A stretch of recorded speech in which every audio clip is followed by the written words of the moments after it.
buenos días, muy buenas tardes o quizás muy buenas noches, estimado oyente, según sea la hora y el país donde se encuentre.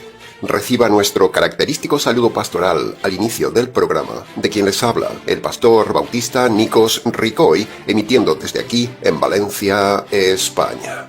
Muy bienvenidos una vez más a todos y muchas gracias por estar allí en este nuevo programa semanal Encuentros.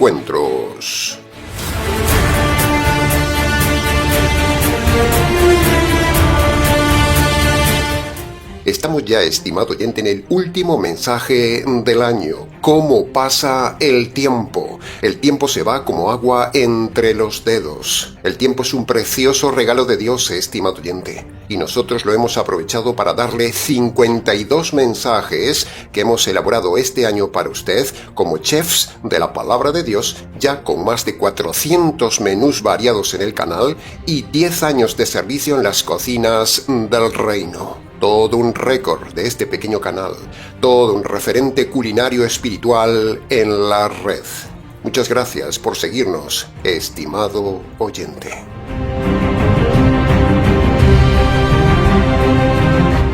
En el mensaje de hoy, en este último mensaje del año, hemos preparado un mensaje analizando las enseñanzas que nos dejan los personajes que aparecen después del nacimiento de Jesús. Analizaremos entonces 5 personajes y lo haremos de forma separada para su mejor comprensión.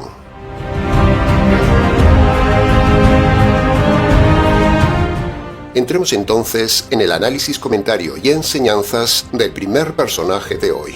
En Lucas capítulo 2 vemos que los primeros personajes por orden de aparición después del nacimiento de Jesús son los pastores.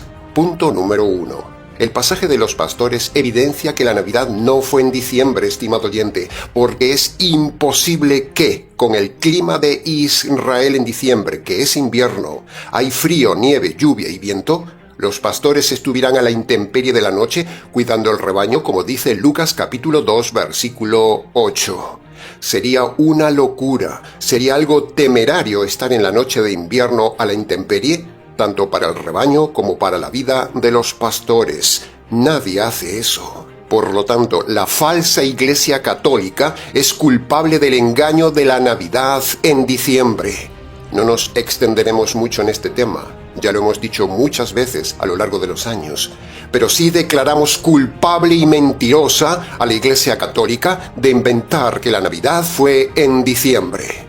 Este solo pasaje, esta sola frase de Lucas capítulo 2, versículo 8, derriba de un plumazo que la Navidad fuera en diciembre.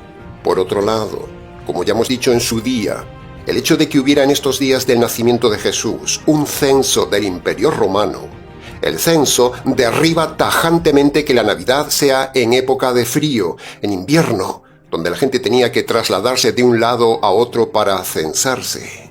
Si hubiera sido en diciembre, mucha gente podría morir en el camino por el frío y eso menguaría la población del imperio y menguaría también los trabajadores del campo, y eso no le interesaba a las autoridades romanas. Por lo tanto, la Iglesia Católica es una sinvergüenza, una mentirosa y una manipuladora de este tema. La Navidad no fue en diciembre. Y la gente que sigue a la Iglesia Católica merecen ser tratados de ignorantes por dejarse manipular, por no razonar, ni por leer la palabra de Dios. La Navidad no fue en diciembre, señores católicos. Jaque a la Iglesia Católica.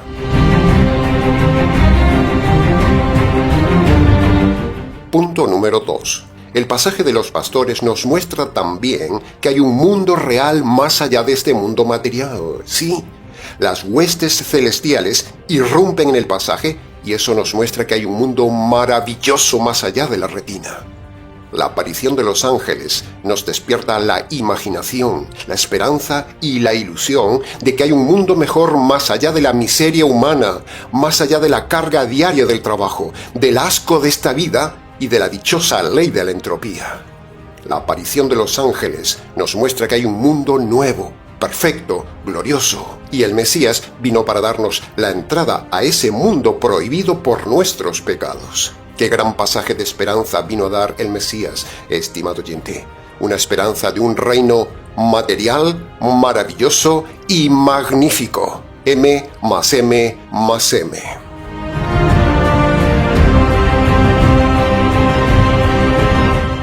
Cada vez que vemos pasajes del más allá y del otro mundo en la palabra de Dios, eso entusiasma el alma, estimado oyente. Al convertido le debe entusiasmar a seguir esperando el día de entrar al reino, de pasar de esta triste vida a ese mundo maravilloso.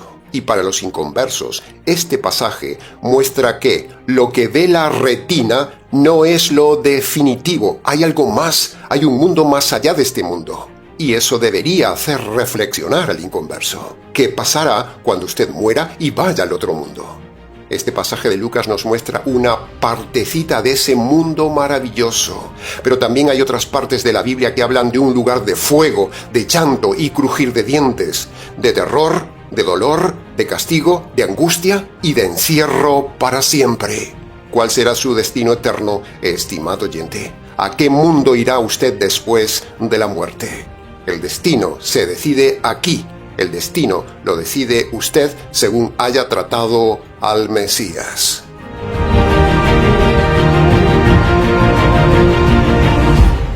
Punto número 3.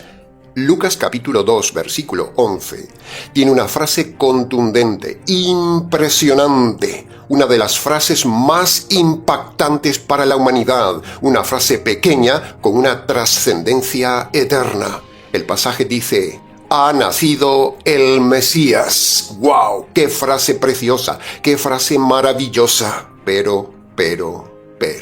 Una frase que derriba todo el judaísmo. Sí, esta frase derriba toda la religión del judaísmo.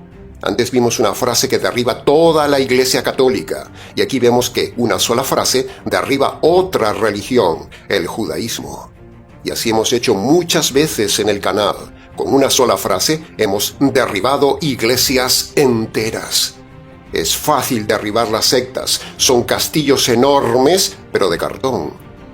Lucas es judío, y Lucas nos dice que todos los judíos que siguen esperando el Mesías están engañados y perdidos porque el Mesías ya vino, dice Lucas. ¿Se da cuenta del tema, estimado oyente?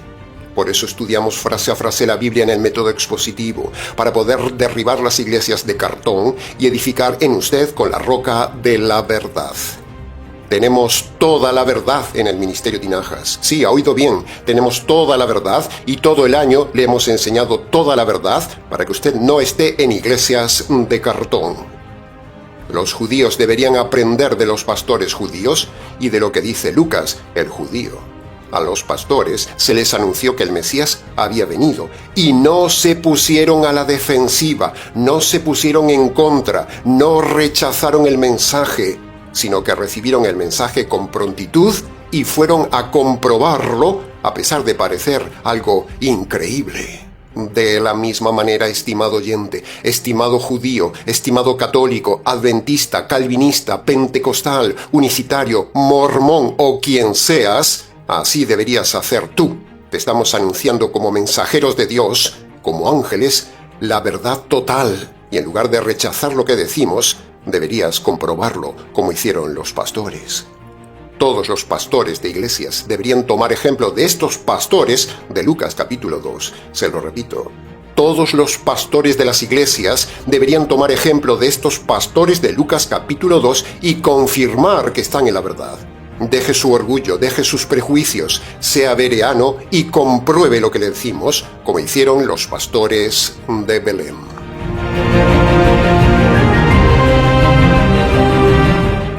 Y punto número 4. Otro punto que vemos en el pasaje de los pastores es el contraste que hay entre los pastores sencillos que dan gloria a Dios y los líderes políticos y religiosos de aquel tiempo que no dieron gloria a Dios por el Mesías. Eso nos enseña bíblicamente hablando que la política y la religión nunca dan gloria a Dios correctamente. Por eso estar metido en política y en religión es pecado, le aleja de Dios. Es imposible ser político o líder religioso de una iglesia y dar gloria a Dios correctamente. Es imposible. Entonces usted me dirá: pastor, hay un líder en el mundo latinoamericano que da gloria a Dios. gobierna con justicia y habla de Dios constantemente. Bueno, no se acelere y no sea ingenuo, estimado oyente. Yo no estoy cuestionando las cualidades y gobierno de ese político, no. Son mejores que la de muchos políticos. Pero lo que yo estoy diciendo es que la gente cree que ese político da gloria a Dios. Pero aquí dice la Biblia que la política y la religión no dan gloria a Dios constantemente nunca.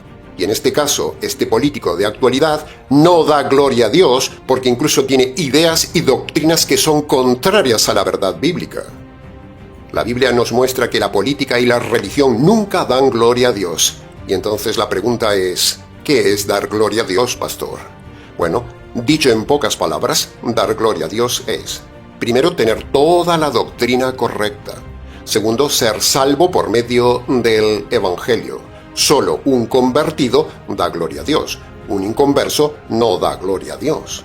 Y tercero, dar gloria a Dios es sencillamente agradar a Dios en la vida diaria guiado por la palabra de Dios. Y eso no sucede en ningún político del mundo, por mucho que usted me argumente que hay alguien que sí lo está haciendo. Si usted está siguiendo a un político, confiando en un político, deleitándose en un político o en un líder religioso, usted se hace cómplice de sus pecados. Punto. El que escuche, entienda.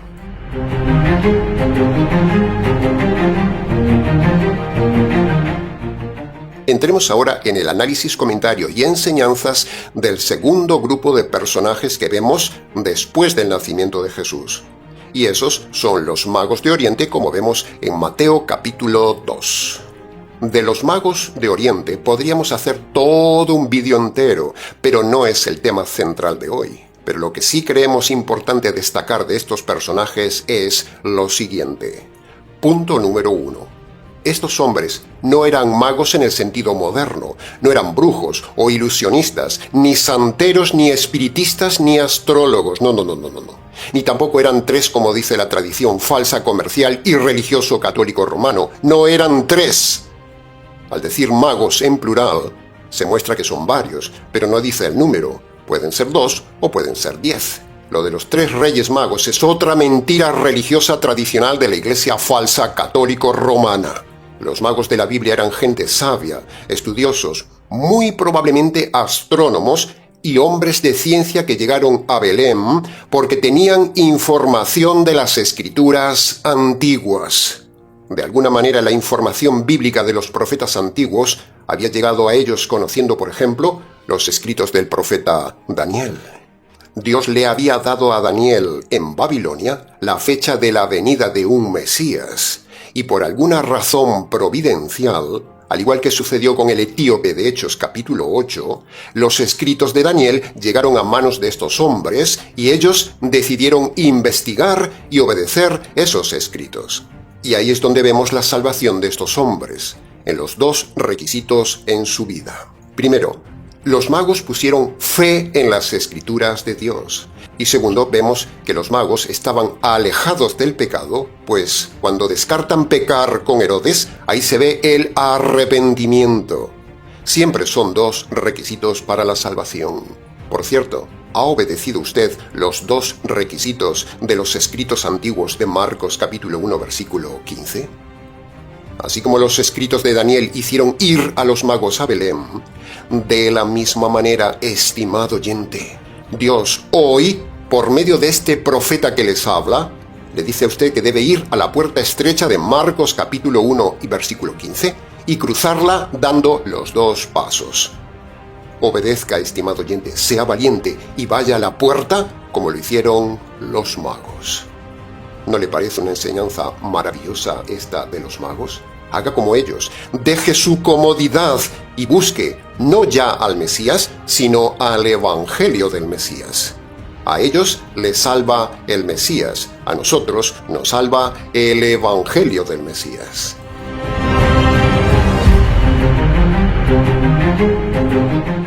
Punto número 2. Otra enseñanza que vemos en los magos es que le llevaron provisiones al Mesías. No solo creyeron en el Mesías, sino que ese creer fue acompañado de ayuda material al Mesías. ¿Es capaz de entender el tema, estimado oyente, o se lo explico mejor? ¿Se da cuenta de la enseñanza? Estimado oyente, sin ser oportunista, sino oportuno en enseñarle una verdad, si usted dice que cree una verdad, debe ayudar al que le enseña la verdad.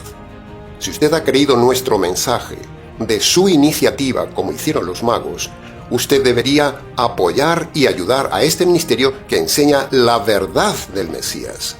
Aquí la enseñanza es doblemente contundente. Primero, los magos se esforzaron, y eso lo vemos en el viaje. Y segundo, la fe va acompañada de donaciones. Si usted ha sido enseñado en la verdad por este ministerio del Mesías, si usted ha creído el Evangelio del Mesías que enseñamos en este ministerio, si usted ha sido bendecido y beneficiado con la venida del Evangelio a su vida, entonces usted debería apoyar a este ministerio como lo hicieron los magos.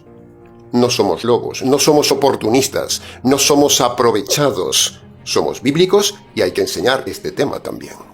Cuando usted hace como los magos, ayudar voluntariamente, usted está ayudando a esta familia del Ministerio Tinajas a seguir difundiendo la luz de la verdad del Mesías.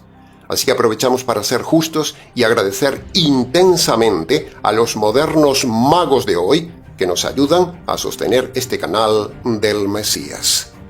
Aprenda esta lección, estimado oyente, y no sea tacaño, no sea desagradecido.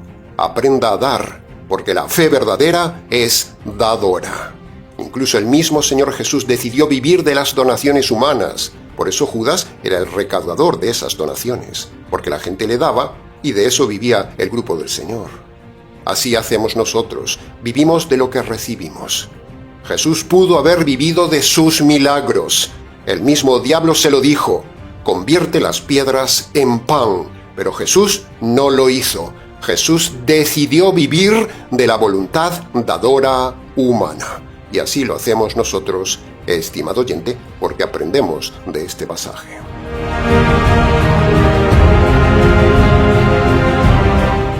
Punto número 3.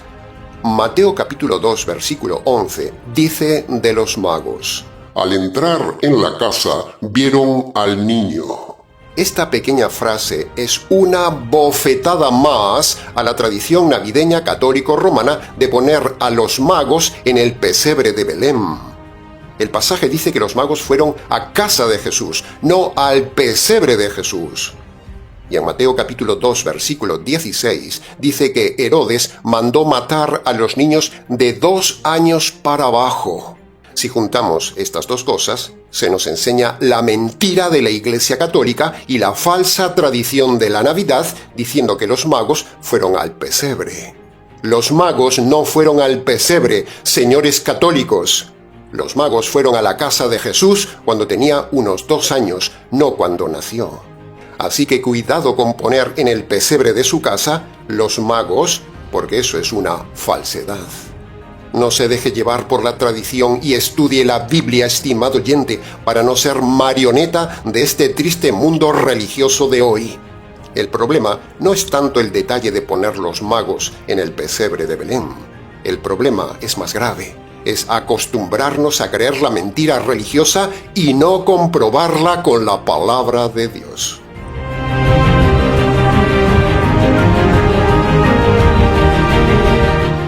Y punto número 4.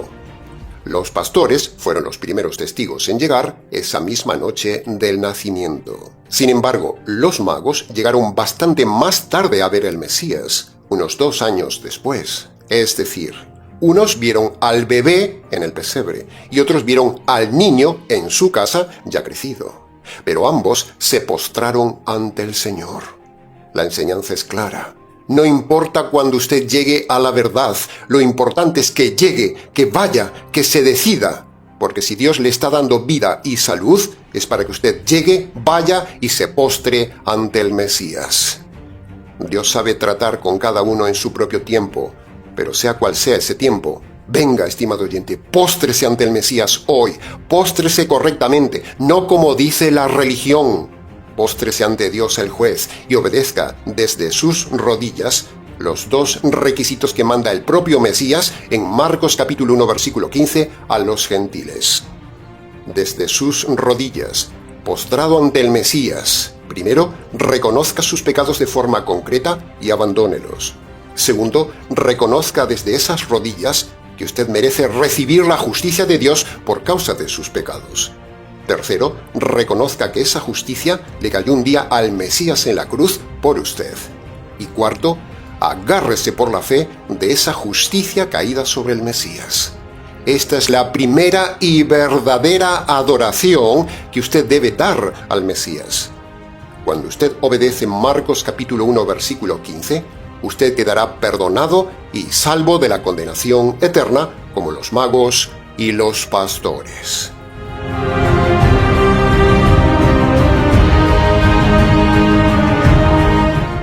Entremos ahora en el análisis, comentario y enseñanzas del tercer personaje. Después del nacimiento de Jesús, el siguiente personaje que aparece es Herodes el asesino. Eso lo vemos en Mateo capítulo 2. Punto número 1. No se necesita ser muy estudioso de la Biblia para darse cuenta que Herodes representa al líder político, representa al sistema del mundo que quiere matar la verdad. Asimismo sucede en el día de hoy, estimado oyente. En muchos países se prohíbe o se persigue lo bíblico. Por ejemplo, en esta triste España, tanto los falsos líderes católicos como los falsos políticos basura progresateos quieren matar la fe bíblica. Ya no se puede predicar en la calle, ya no se puede hablar de Dios, ya quieren prohibir todo lo bíblico. Dios no existe para ellos, dice la política progre, con miedo a la verdad, porque ellos son solo mentira en estado puro y los que votan son así, cómplices de los políticos. Por cierto, si usted vota, usted peca, punto. Y si es obligación votar en su país, vote con voto nulo, pero no dé su voto a los descendientes de Herodes. Lo bíblico va contra lo político, y lo político va contra lo bíblico. ¿Cómo se le ocurre votar? Si usted ha votado, usted ha pecado. Los políticos van contra la Biblia, porque la Biblia condena a los políticos corruptos. La Biblia condena y les dice que son ladrones. La Biblia dice que lo están haciendo mal, que son injustos, que no hay justicia social en sus políticas. Y eso pasó también con los profetas de Israel en el Antiguo Testamento. La palabra de Dios en boca de los profetas denunciaba la injusticia social de los líderes y gobernantes de aquel entonces. Por eso mataron a los profetas. Lo mismo pasa hoy en muchos lugares de nuestro ambiente hispanoamericano. Se persigue la verdad. La Biblia no es populista. La Biblia no da votos. Por eso ellos quieren matar todo lo bíblico.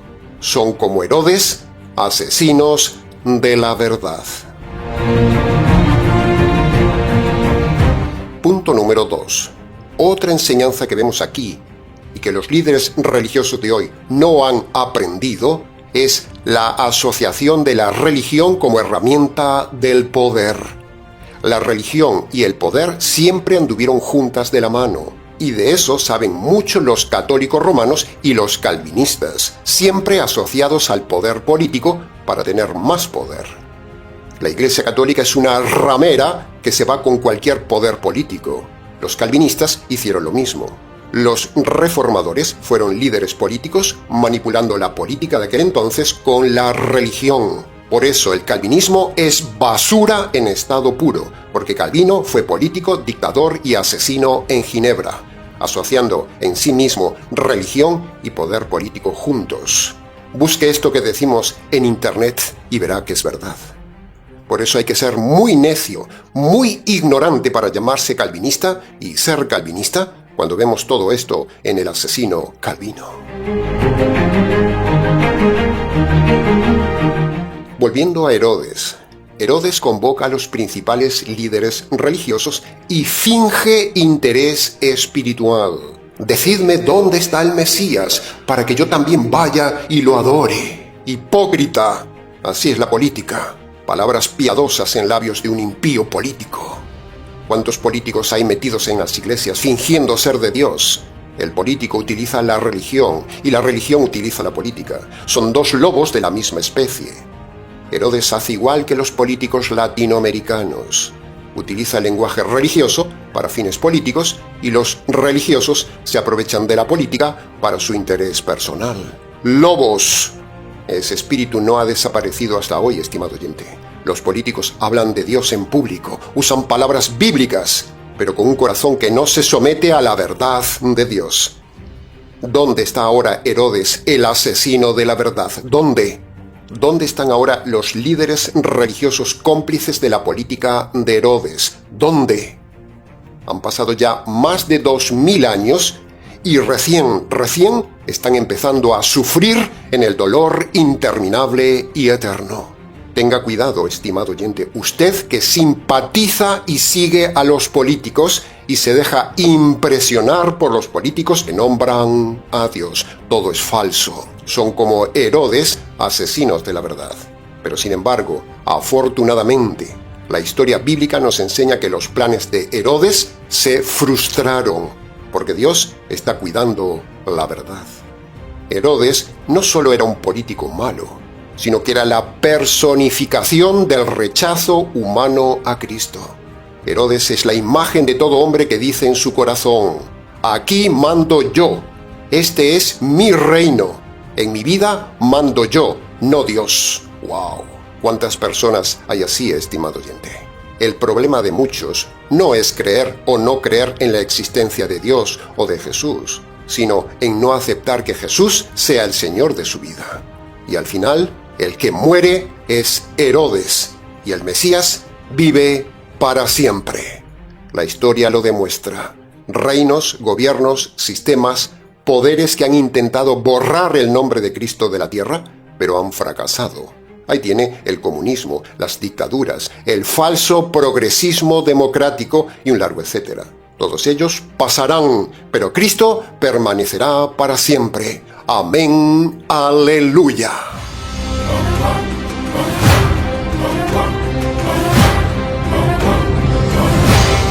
Y para terminar este apartado, le preguntamos: ¿qué hace usted, estimado oyente, cuando escucha la verdad que le confronta en este canal?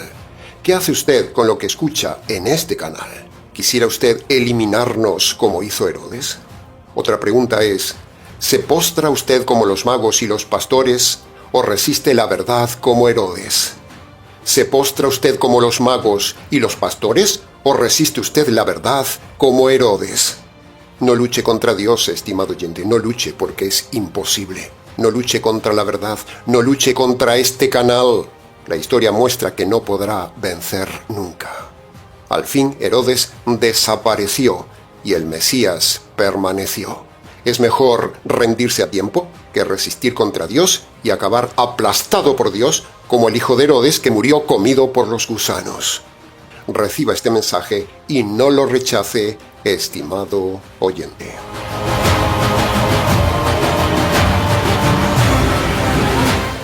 Entremos ahora en el análisis, comentario y enseñanzas del cuarto personaje después del nacimiento de Jesús: los religiosos. Punto número 1. Los líderes religiosos que aparecen en Mateo 2 son un retrato vivo y triste de un tipo de espiritualidad del día de hoy. Gente que conoce la Biblia, pero no conoce al Señor de la Biblia, no conoce la salvación, no conoce cómo se perdonan los pecados. Son expertos en información, pero pobres en revelación. Son maestros de la letra, son líderes poderosos, pero ciegos de la verdad, como vemos aquí.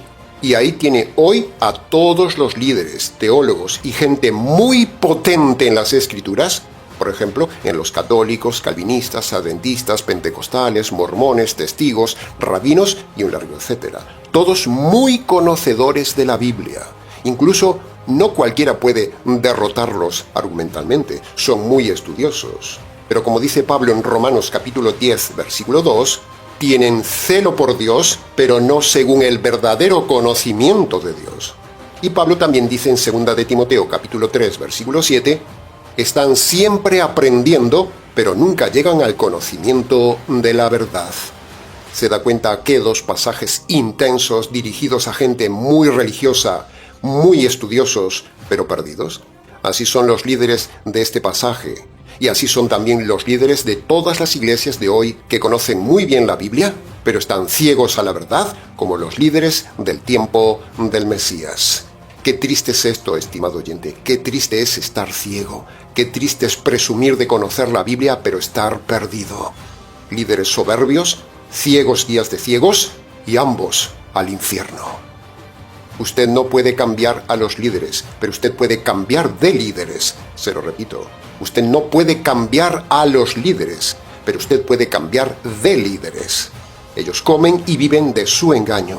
Por eso ellos nunca saldrán de la religión. Así que, estimado oyente, no alimente el engaño.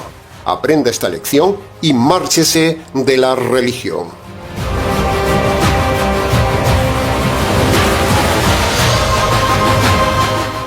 Punto número 2. Otra cosa que vemos aquí relacionado con los religiosos es que les encanta la profecía. Son expertos en profecía, pero no saben cómo se perdonan los pecados. Haga la prueba. Pregúntele a su líder, a su pastor o a quien quiera cómo se perdonan los pecados. Luego escríbanos con la respuesta y verá cuando le respondamos que no saben la respuesta correcta. Al igual que en los tiempos del nacimiento de Jesús, los líderes conocen muy bien la profecía, pero no vieron al Mesías de la profecía.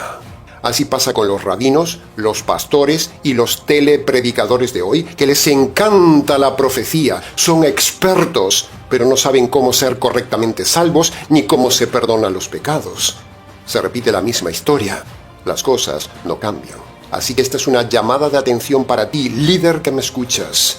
Cuidado con deleitarte tanto en las profecías, pero no saber cómo se perdonan tus pecados.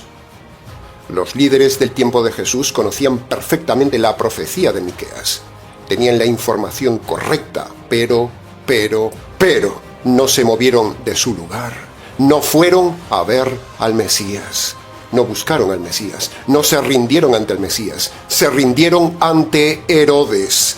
¿Dónde están ahora esos líderes? ¿Está usted haciendo igual que los líderes? Los líderes están en este momento en el tormento eterno. No repita lo mismo que ellos, estimado oyente. Se puede conocer la Biblia, pero no conocer la verdad de la salvación. Esta es una de las enseñanzas más fuertes del relato. El conocimiento bíblico no garantiza la salvación. La religión sin revelación es condenación. La pregunta reflexiva no es ¿cuánto sabe usted de la Biblia?, sino que la pregunta es ¿cuánto le mueve lo que sabe de la Biblia?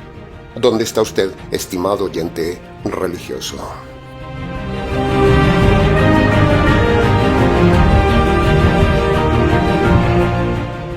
Y entremos ya en el análisis, comentario y enseñanzas del quinto y último personaje de hoy. Después del nacimiento de Jesús, aparece un personaje silencioso, especial, humilde, casi escondido y desconocido, pero no para Dios. Dios lo conocía, y por medio de Lucas, Dios quiso darle honra por su actitud y por unas palabras muy especiales que dijo que son únicas en toda la Biblia. El personaje en cuestión es Simeón, y vemos su relato en Lucas capítulo 2, versículo 25 en adelante, que, en versión parafraseada, dice así: Érase una vez, en la ciudad de Jerusalén, un hombre mayor llamado Simeón. Simeón era justo y hacía lo que agradaba a Dios. Durante toda su vida, desde su juventud, sus padres le habían enseñado que un día vendría el Mesías a rescatar a Israel de sus enemigos. El Espíritu Santo siempre estaba con él y le había revelado que no moriría sin antes haber visto al Mesías, el Señor de Israel. Y con esa confianza vivía Simeón cada día. Aunque pasaban los años, Simeón se mantuvo fiel a esa promesa que le había dado el Espíritu Santo. Y un día, Simeón, yendo al templo, de repente el Espíritu Santo lo detiene y le dice: Simeón, Simeón. Dime, Señor. Ha llegado el día. ¿El día? Sí, ha llegado el día prometido. Cuando veas unos padres acercándose al templo cargando un niño, acércate a ellos, porque ese niño es el Mesías, el Salvador de Israel.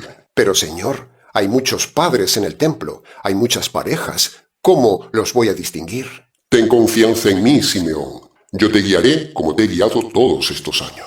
Está bien, Señor. Y al rato, cuando José y María traían al niño Jesús al templo para hacer la ofrenda conforme a la ley de Moisés, el Espíritu Santo le dijo a Simeón: Simeón, son ellos, acércate.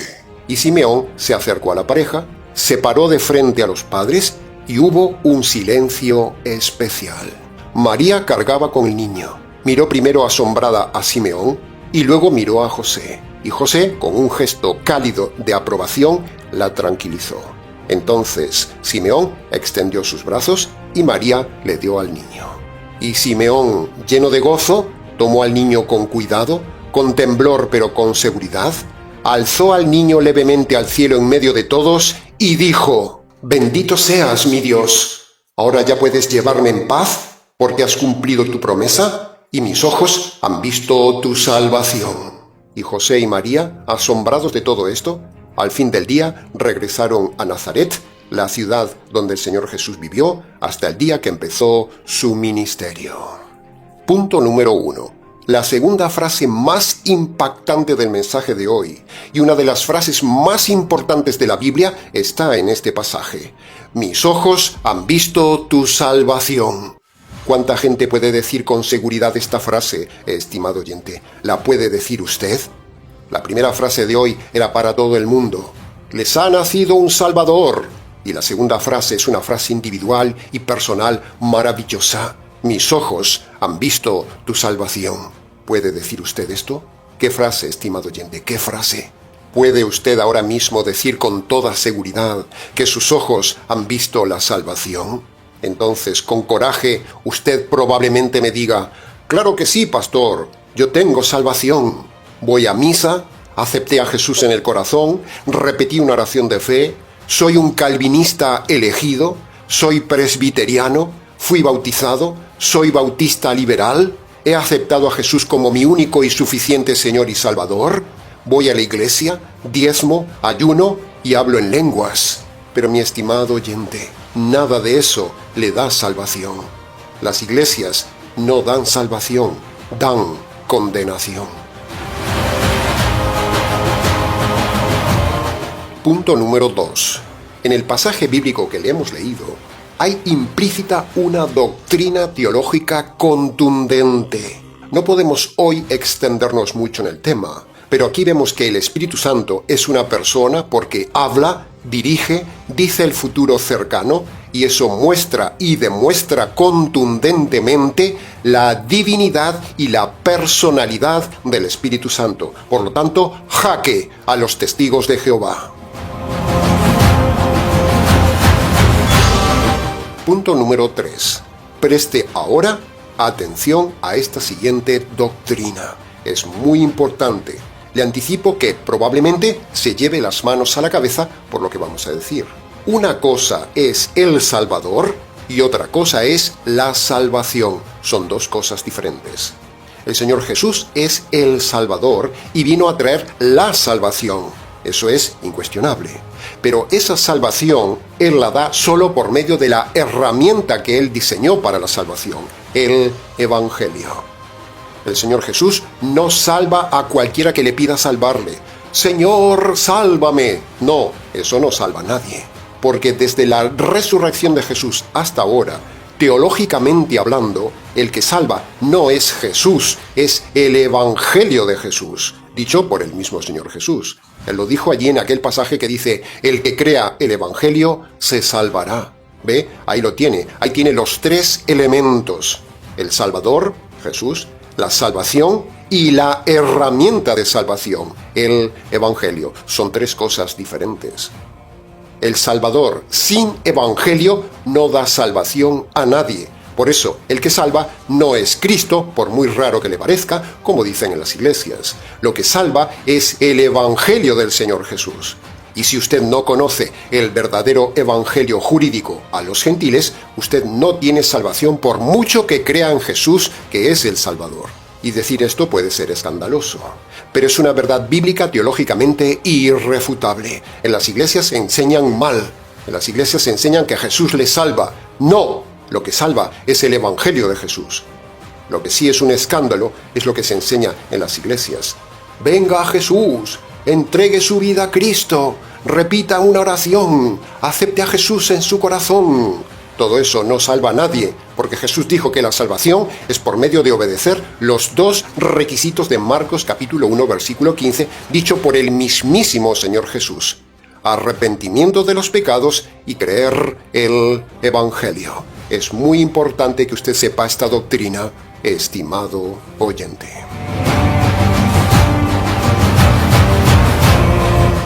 Y punto número 4. Otra enseñanza y doctrina que vemos en la historia de Simeón, que no enseña nadie en las iglesias, es que el método y requisitos para la salvación no es lo mismo para un judío que para un gentil. La fuente de salvación es la misma, Cristo el Salvador. Pero el método de salvación es diferente según usted sea judío o gentil. Para Simeón, que era judío, vemos que su salvación estaba en los dos requisitos para un judío. Primero, creer en el Mesías, y él lo creyó. Y segundo, vivir una vida de piedad apartado del mal, o sea, el arrepentimiento. Pero usted y yo no somos judíos, somos gentiles. Por lo tanto, para usted y para mí, el Señor Jesús mismo, el Mesías, ha diseñado para los gentiles dos requisitos diferentes para obtener la salvación. Y estos dos requisitos, el Mesías los dejó plasmados en Marcos capítulo 1, versículo 15, como dijimos antes. Cuando usted obedece esos dos requisitos, usted también será salvo como Simeón.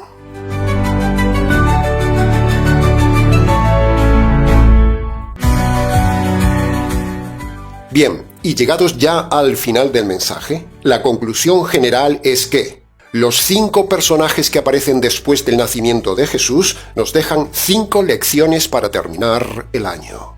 Los pastores nos enseñan a ir y corroborar siempre la verdad. Los magos nos enseñan a buscar al Mesías y luego ofrecer lo mejor al Mesías. Herodes nos advierte del peligro de resistir la verdad. Los religiosos nos muestran que saber la Biblia no es suficiente para la salvación. Y Simeón nos muestra la confesión pública y personal más importante que debe hacer todo hombre. Bendito seas mi Señor, porque mis ojos han visto tu salvación. Cada uno de estos personajes es un mensaje para usted, estimado oyente. Entonces, al cerrar este año, la pregunta es, ¿con cuál de estos personajes se identifica usted? ¿Cómo ha sido usted este año ante el mensaje constante semana tras semana de la verdad que hemos puesto en sus oídos desde este canal? ¿Cómo ha reaccionado? ¿Ha sido como los pastores que dejan incluso su trabajo para ir a comprobar la verdad? ¿Ha sido un generoso dador al ministerio Tinajas como lo han hecho los magos? ¿Ha sido usted un arrogante religioso como los líderes religiosos que no acepta la verdad que enseñamos? ¿Ha sido usted un perseguidor y enemigo de quienes predicamos la verdad? ¿O quizás, usted ha visto con sus ojos y sus oídos que aquí, en este canal, se ha predicado todo el año la verdad y la salvación? ¿Con cuál personaje se ha identificado este año, estimado oyente?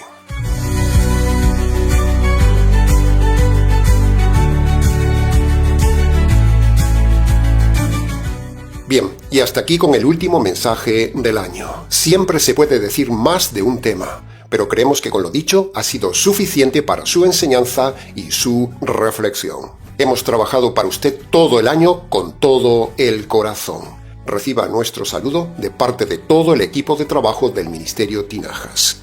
Si necesita contactar con nosotros, escríbanos. ministeriotinajas@gmx.es. Y no podemos terminar nuestro trabajo del año sin antes dar muchísimas gracias a todos los colaboradores del canal del Ministerio Tinajas que como magos han sostenido a este canal todo el año. Muchas gracias por la confianza puesta en nuestra voz y en nuestro trabajo pastoral. Y a los nuevos seguidores, si hemos hallado gracia a sus ojos, le pedimos también su apoyo al Ministerio Tinajas para poder seguir avanzando y empezar nuevos proyectos de difusión de la verdad. La mies es mucha y los medios son pocos. Muchas gracias a todos.